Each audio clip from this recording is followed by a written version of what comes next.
Hi, welcome to class. We're the only two right now, but the other ones will show up eventually, right?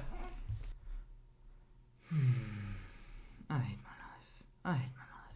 And Professor Sunreis Productions! Hello class, Professor Sunreis here. Are you tired of the meta? I'm actually not.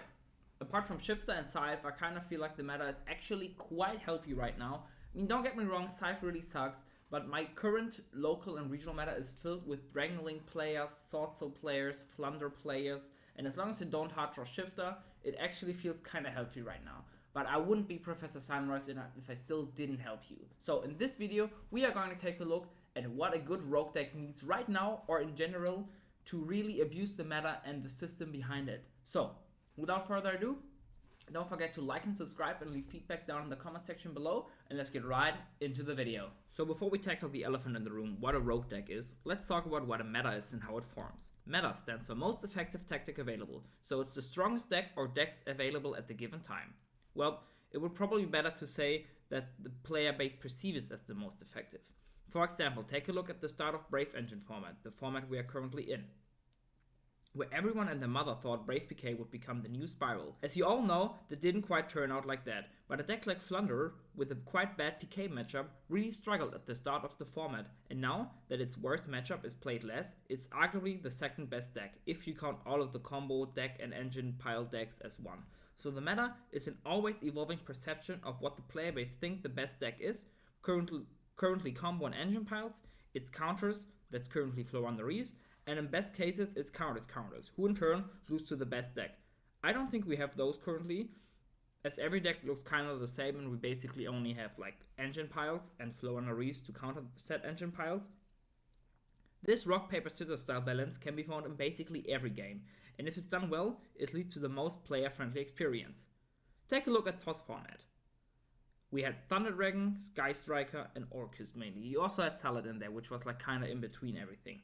Thunder beat Sky Striker beat Orcus, who in turn beat Thunder. So you have this really cool dynamic of every deck beating each other, so it really balances out and there's no deck which beats everything. So now that we know what a meta is, let's talk about one of the biggest factor in what decides what meta is and what's not, and that is side decking. See what I did there, guys? Like, it's a side deck of a house, not actually Yu-Gi-Oh! Being able to swap out cards to have strong options against the most represented deck is at the core of what a rogue deck is trying to abuse. The biggest part for hurt meta decks are the side deck, of course. It's simple, right? If you know what deck you're probably going to face, you can easily prepare for them in the side and main deck. And in a game like Yu-Gi-Oh!, where every deck archetype basically has like strong blowout / counter cards, this is really important. This is why a deck like Trap Eldritch and Altergeist can't ever be more than a tier 2 threat in my opinion, as if people start to over-prepare against them, they start to struggle a lot as the answers to back row are just way too strong for them to reliably handle. And therefore, as people start to think back row decks are actually really strong right now, they actually get weaker, because people put in the side decade against them.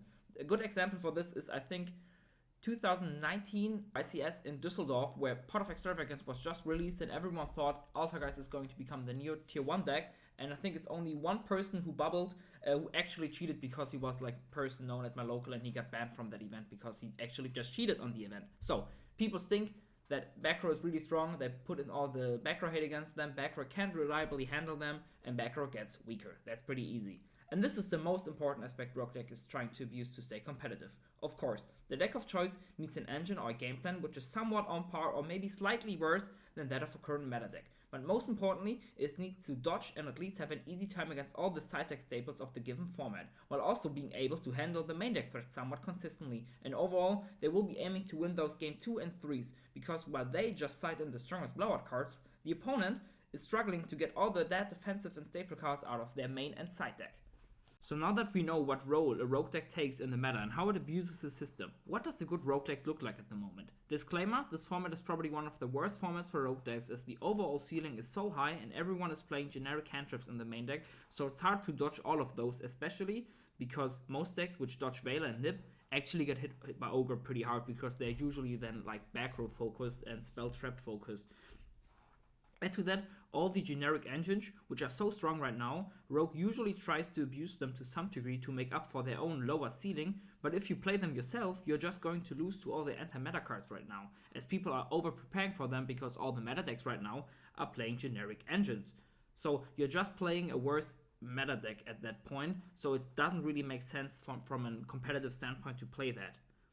So if it's really hard to play right now, at least let's talk about the current meta staples. So the current meta staples right now are Scythe, Brave, Hand Traps, Floowandereeze, and Enforcer. If you want to play a rogue deck, you really have to prepare for them. In the side deck, you have cards like Duel and Lancer, which are basically in every side right now. Everything else is then like really generic, like a Dark Ruler, for example. So those are cards which hit everything. So you could argue that back row is like Altar Guys could be very good right now. It deals decently well with hand trips. Even Ogre is only really good on the second use of spoofing on Marionetta in turn 3, so the setup is pretty safe from the hand trap, and it doesn't care about Scythe and all the side deck cards like Droll and Lancia. The only real back row hate people are consistently siding right now with 3 Lightning Storms, and it's only 3 cards, so you can pretty easily handle them. But in reality, cards like Enforcer are way too hard to deal for the deck, as it's super hard to get rid of that card. Add to that an Omni-Negate of the Brave engine, and it becomes borderline impossible to play through a board of Ride plus Fusion Destiny. And this is where the problem is for Rogue currently. Everything that is good against Scythe and hand trips really struggles against all the other staples like Enforcer and Brave, who in turn are still pretty strong generically against everything, as they're just so goddamn strong and generic. But don't take my word for 100% granted. I've only really tested PK and Virtual World this format, as I just fell in love with the decks, especially the later one. Chen Chen, shout out to you. So if you're having a very good time with the Rogue deck right now, definitely leave it down in the comment section below.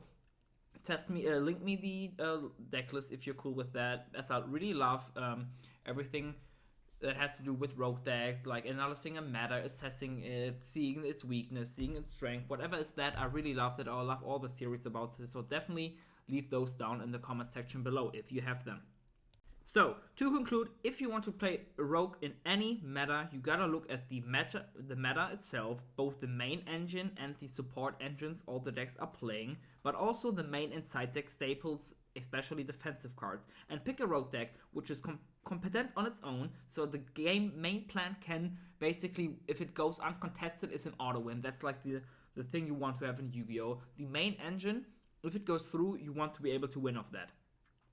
It has a good matchup into the best deck's main engine. For example, it plays decently well into a Prankits board, just a pure Prankits board, so like a double Raigeki, for example, and dodges as many side deck and main deck's defensive cards as possible. So you don't get hit by Droll, you don't get hit by Lancia, if we want to take an example from this format. So, that's been it for class today. You guys are dismissed. Professor Sunreis out.